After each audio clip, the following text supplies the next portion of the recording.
que está acontecendo na filosofia em particular agora, e pouca gente sabe disso, porque a filosofia até um certo tempo atrás ela estava relegada a um descaso, né? De repente a filosofia perdeu o valor. Ocorre que neste momento, no mundo inteiro, os filósofos estão se tornando importantíssimos, mas...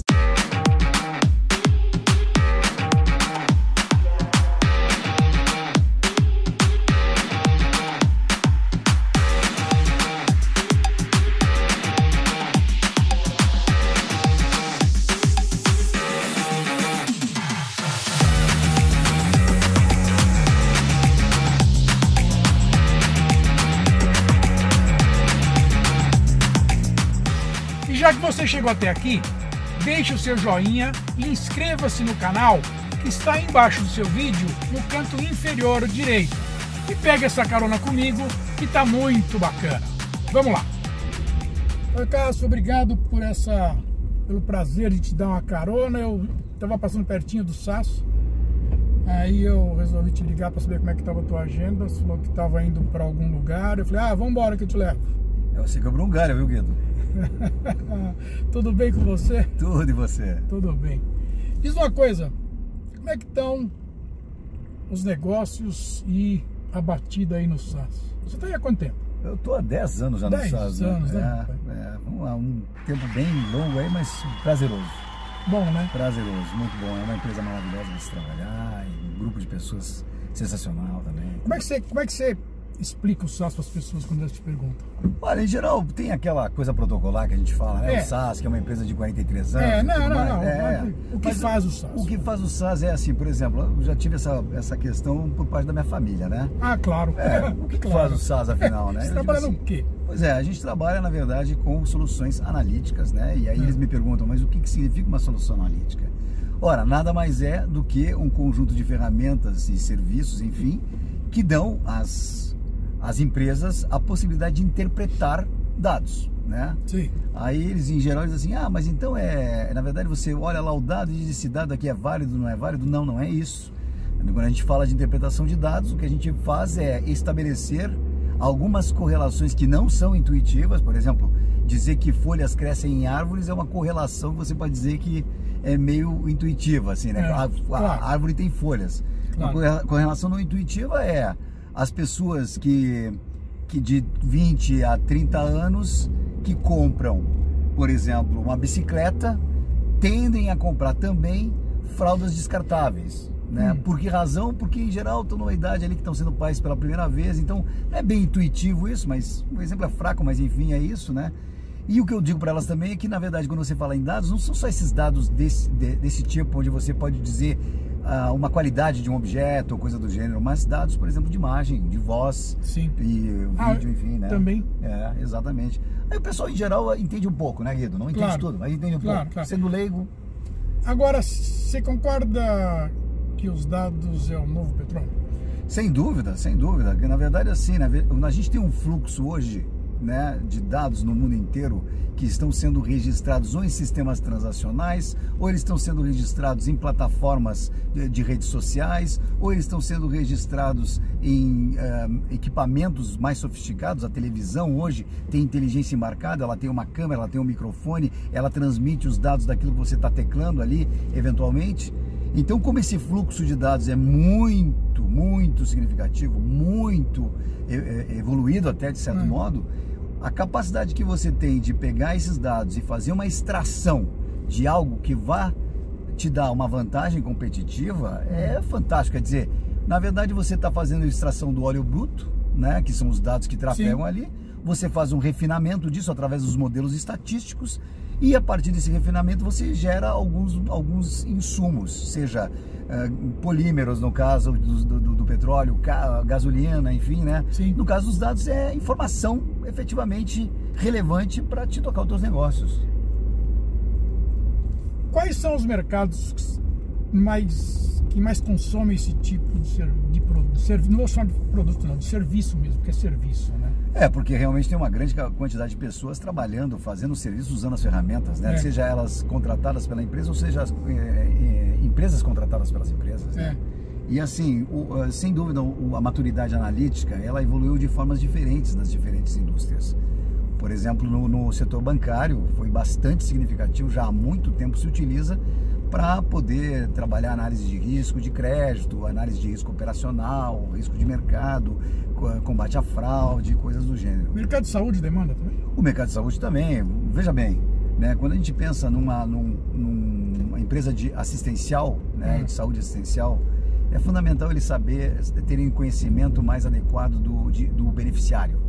Né, o que o beneficiário consome, que tipo de medicamento, quantas vezes ele vai no médico e coisas do gênero, até para poder fazer algum tipo de prevenção, né, de orientar o beneficiário para evitar custos associados ao negócio. Sim. Seguro, né? Também é. Seguro também é bastante forte. A gente tem as empresas de telecomunicações que utilizam bastante, principalmente no relacionamento com os clientes, né, planejamento de redes, enfim, as empresas de varejo, empresas de utilities como companhias elétricas, oil and gas, água e saneamento. Afinal de contas, a gente precisa prever, né, o investimento que vai ser feito na infraestrutura antes que se torne um problema. E aí você usa exatamente os modelos estatísticos, analíticos aí para descobrir aonde vai ser o teu próximo investimento, provavelmente, né? Porque a estatística ela é uma prescrição que você vai buscar a partir dos modelos. Na verdade, a pergunta teria que ser qual o mercado que não usa isso. Pois é, eu diria para você que hoje em dia até a padaria do João está usando Analytics, né? Então todo mundo está usando. Agora, e como é que está a questão de inteligência artificial e robótica nisso tudo, hein? Esse é o tema mais formidável que a gente tem nos últimos anos, por conta da transformação que está sendo estabelecida no modo de fazer negócios, né? O que acontece, a inteligência artificial, diferente do que muitas empresas dizem aí, o SaaS tem uma seguinte visão. Ela é um subset dos instrumentais analíticos, né? E por que um subset? Porque ali estão embarcados algumas metodologias como Machine Learning, como Neural Language Processing e Computer Vision e coisas do gênero, né? Na verdade, tudo isso são modelos, habilidades que você, capabilities, vamos colocar assim, que você coloca à disposição dos cientistas de dados e dos modeleiros para que eles tenham algum tipo de interpretação diferenciada dos dados.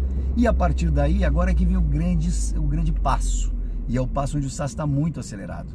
Usar a inteligência artificial simplesmente para desenvolver modelos de machine learning e computer imagery e coisas do gênero é bacana, tem um uso, né? Os chatbots estão aí para mostrar a relevância disso.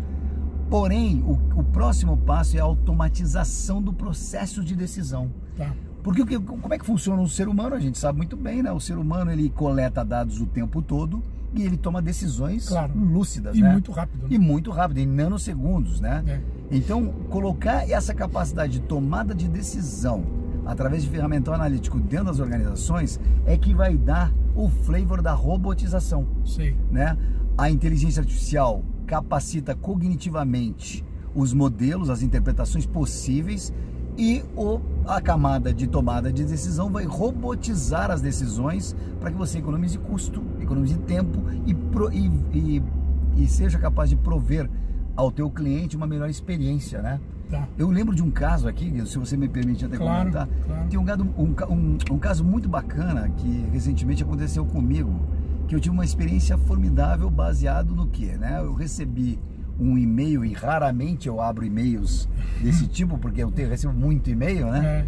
Mas recebi um e-mail que fazia vamos dizer assim, uma ilação com relação ao meu comportamento de consumo. E disse, olha, dado que você tem consumido tal coisa, a gente gostaria de te ofertar esse produto. Eu achei interessante porque realmente naquele momento eu estava com a necessidade daquele produto e eu cliquei no link, né? O que mais me chamou a atenção, e aí depois eu fui descobrir que tinha o SaaS envolvido nisso, foi que no momento que eu fiz o clique, uma série de pequenas decisões foram tomadas de modo a me garantir que eu tivesse uma boa experiência na aquisição daquele produto.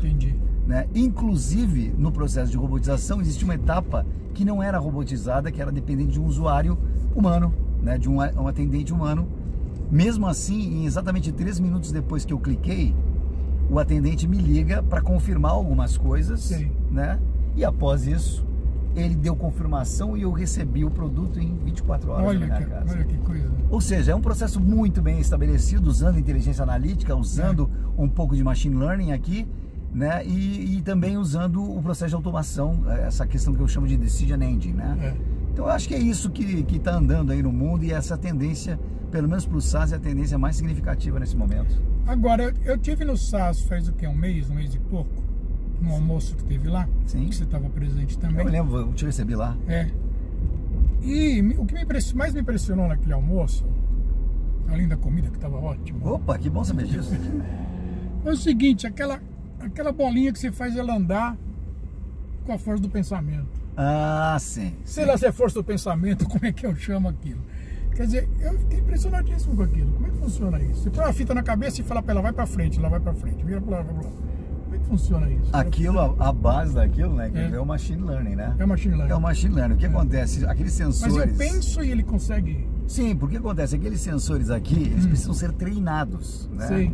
Quando você pensa assim, mover a bola para a direita, mover a bola para a direita, alguma coisa está acontecendo aqui e os sensores captam aquilo e aí ele testa, né? Sim. E quando ele testa e a bola mexe para o lado errado, você insiste, você diz, não, mexe a bola para a direita, para a direita, para a direita. E ele vai aprendendo com aquela tentativa e erro, né? O que significa esse impulso que você está produzindo para o sensor.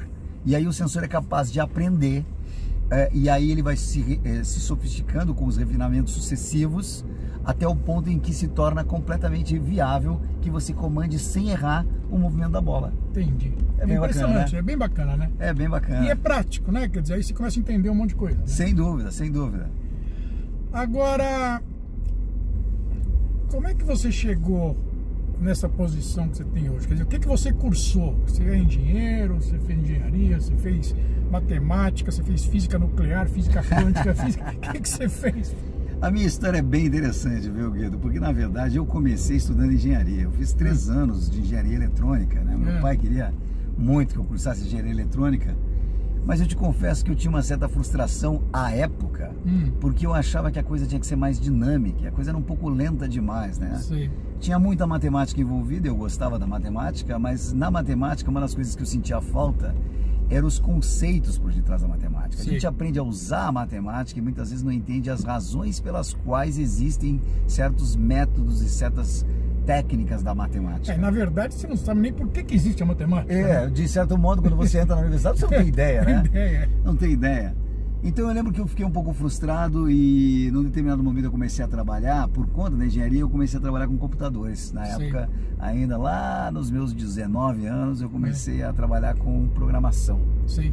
E eu me apaixonei pelos computadores, para te falar a verdade, me apaixonei porque eu via a possibilidade de você desenvolver código que dava a condição de substituir tarefas repetitivas que não tinham sentido deixar na mão de seres humanos, né? Pelo menos naquela época, o que era possível ser feito, né? Sim.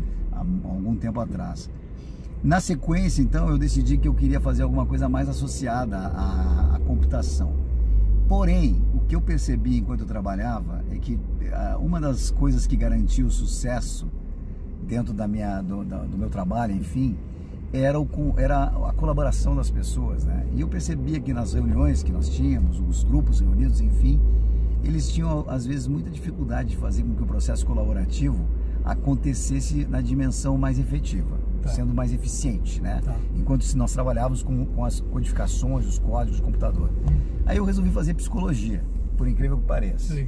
Fiz praticamente toda a faculdade de psicologia, mas aí me deparei com um impasse ao final. Porque para eu me formar em psicologia eu tinha que parar de trabalhar para fazer a prática. Não dá certo. Não dava, né? Então o que aconteceu foi aí que eu migrei para a filosofia, que é uma paixão de adolescente, né? Migrei para a filosofia e na filosofia eu realmente desenvolvi aí rapidamente um processo muito forte. Me tornei mestre em filosofia. Sim. E enquanto eu estava trabalhando dentro da área de tecnologia, então no final das contas isso me deu uma bagagem que eu não sei se é uma bagagem boa ou não, a gente só sabe na medida em que a gente evolui com a carreira, né? Mas hoje eu tenho essa capacidade de, digamos assim, de analisar os conceitos que são recorrentemente disponibilizados pelo mercado, analisar isso à luz de uma visão crítica e entender os impactos disso para as organizações. Não é toda hora que a gente encontra um filósofo que é presidente de uma empresa do porte da SAS.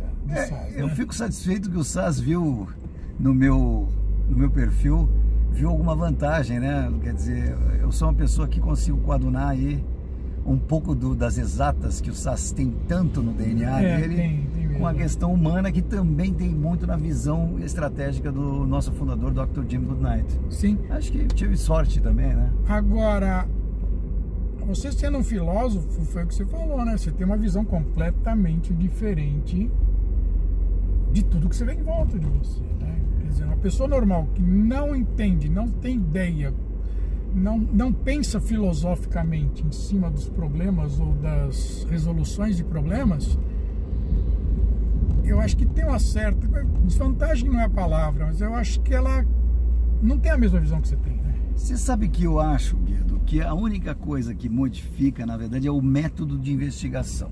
A forma como eu investigo um problema talvez seja diferente. É diferente, né? Mas no fundo, os processos não são muito distantes um do outro. O que está acontecendo na filosofia em particular agora, e pouca gente sabe disso, porque a filosofia até um certo tempo atrás ela estava relegada a um descaso, né? De repente a filosofia perdeu o valor.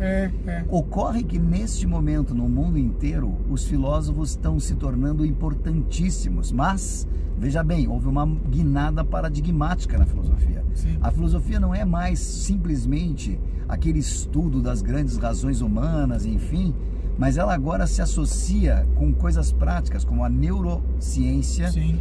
a cognição, Sim. a percepção, a biologia, o evolucionismo darwiniano, a neuropsicologia. Então, os grandes filósofos atuais, eles estão muito mais perto da inteligência artificial do que algumas pessoas das ciências exatas, porque eles estão olhando para isso com uma perspectiva de como fazer com que as máquinas tenham de fato um comportamento muito mais assemelhado ao comportamento humano. Existe, por exemplo, um filósofo atual chamado Thomas Hatzinger, que ele escreveu um alemão. Ele escreveu um livro absolutamente fantástico que se chama O Instinto Humano, The Human Instinct, né? Esse livro é basicamente um estudo sobre o evolucionismo e como é que fomos capazes de desenvolver a consciência no ser humano, como ela acontece, né? E como é que ela nos dá, digamos assim, essa vantagem em relação a todos os outros organismos no mundo, no planeta, né? Então você veja, na medida em que nós estamos agora dedicados a estudar a inteligência artificial de uma maneira mais forte, entender como é possível que se dê a consciência é fundamental para a gente inocular, digamos assim, nas máquinas um pouco desse senso ético que se faz necessário, né? Um pouco do senso estético e também um pouco do senso ontológico, que seria a capacidade da gente entender o como acontecem as coisas, o fenômeno em si, né? Sim.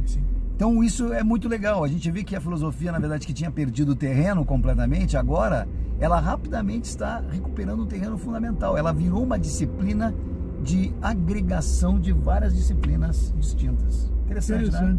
Muito interessante. Você sabe que você tem que dobrar a direita na frente, né? Sei. Tá bom. Agora me diz uma coisa. Estamos chegando quase aqui no teu destino já. Me diz uma coisa. Tecnologia, ela te deixa mais tempo para você pensar?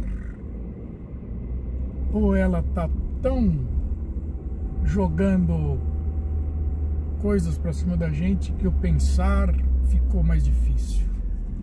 Eu diria que o pensar ficou mais difícil, eu não sei, mas eu acho que o tempo que você dedica a investigar causas, correlações e coisas do gênero, ele tem acelerado e por conta de que você dedica menos tempo, a tua paciência no mundo atual dos negócios, ela tende a ser um pouco mais encurtada, né?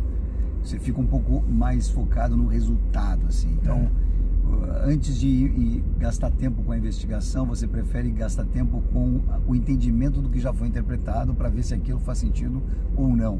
Ou testar logo, né? Vamos testar logo e vamos ver o que acontece. Acho que o pensar é uma situação que a gente não pode simplesmente retirar do ser humano, não pode. Mas, não dá, né? Mas você fez uma pergunta que eu tenho a seguinte visão, Guido.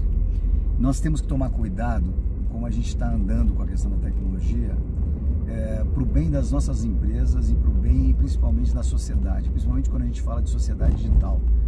Eu acho que o SAS está muito preocupado com a ética na inteligência artificial, a gente está realmente preocupado com isso. Eu costumo dizer que neste momento nós estamos desenvolvendo um cacuete de usar a tecnologia para ter mais tempo para a tecnologia. E não é esse o objetivo da tecnologia. O objetivo da tecnologia é tornar as nossas vidas mais fáceis, né? Tornar nossa existência nesse planeta e nossa importância e o nosso destino mais promissor, né? Então, acho que é muito importante que a gente evolua com a inteligência artificial, que se evolua com as máquinas robotizantes de decisões, que a gente evolua com a questão cognitiva nas máquinas, sem dúvida alguma, mas sem perder o viés, ou o bias, se você preferir, de que por trás disso tudo existe o elemento humano, existe o fator humano e que a gente tem que preservar esse fator humano, né? Na verdade, trabalha-se para melhorar a vida, né? Sem dúvida, de todo mundo, né? Chegamos. Pô, que maravilha, hein? Quebraste um galho pra mim, Guido. E você me deu uma aula. Que é isso, um prazer enorme. Faz uma selfie comigo aqui antes de Claro, poxa, vamos lá. Onda na carona com Leco. Eu quero ser legal, quero ser do bem.